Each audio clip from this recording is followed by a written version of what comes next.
Shalom, selamat pagi Bapak Ibu yang terkasih. Salam sukacita di dalam Tuhan kita Yesus Kristus. Pagi hari ini kita akan bersama-sama merenungkan kebenaran firman Tuhan sebelum kita melakukan seluruh aktivitas kita. Dan bacaan firman Tuhan hari ini ada di dalam kitab Nabi Hosea pasal yang ke-11, 12, dan yang ke-13. Dan saya memberikan tema untuk renungan pagi hari ini adalah Tuhan senantiasa menuntun umatnya. Bapak Ibu sekalian, jika kita perhatikan pada saat kita membaca Alkitab, terutama pada waktu kita membaca kitab Perjanjian Lama, selalu kita mendapati di dalam bacaan kita menemukan satu problem dan Tuhan memberikan solusinya.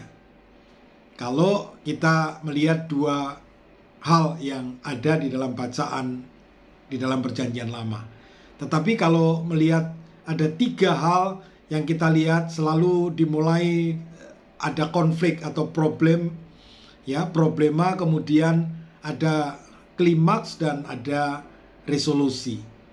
Kalau kita melihat 5 urutan tahapan kita membaca, ada problema, ada aksi menanjak, kemudian sampai di klimaksnya, ada aksi menurun, kemudian ada resolusi.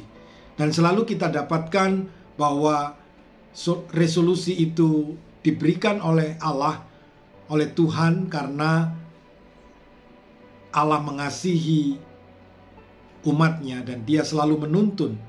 Sekalipun ada masalah, kemudian masalah itu semakin besar sampai klimaks, Allah memberikan hukuman, Allah memberikan peringatan keras, ya, dengan hal-hal yang terjadi, tetapi pada akhirnya Allah tetap akan menyayangi umatnya.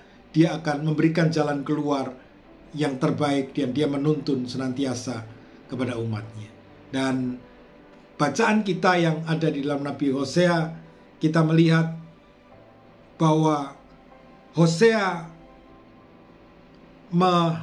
menuturkan, menceritakan tentang bagaimana orang Israel yang diwakili oleh Efraim.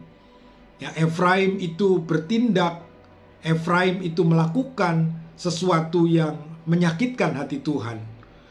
Problem yang terjadi adalah bahwa Efraim menolak untuk bertobat.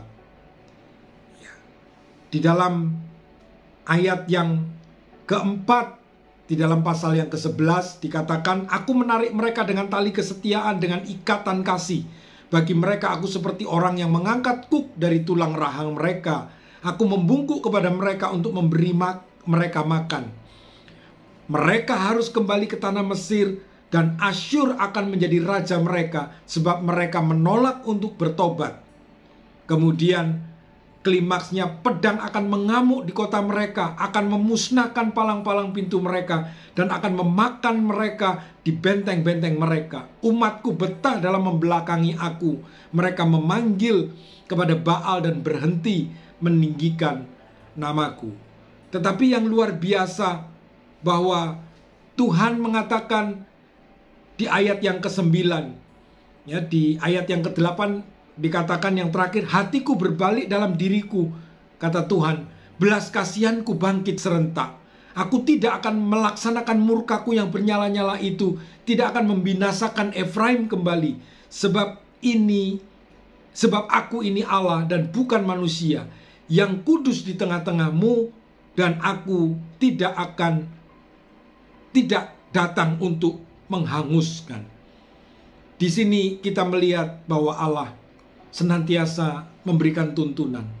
Sekalipun kita tidak boleh main-main, karena penghukuman itu tetap akan diberikan supaya umatnya boleh kembali datang kepada Dia. Demikian besar kasih Allah yang boleh kita nikmati tuntunannya di dalam kehidupan kita. Mari kita datang kepada Tuhan, tetap menyembah Dia. Hanya kepada Dia kita menyerahkan kehidupan kita. Puji Tuhan, selamat beraktivitas. Tuhan memberkati.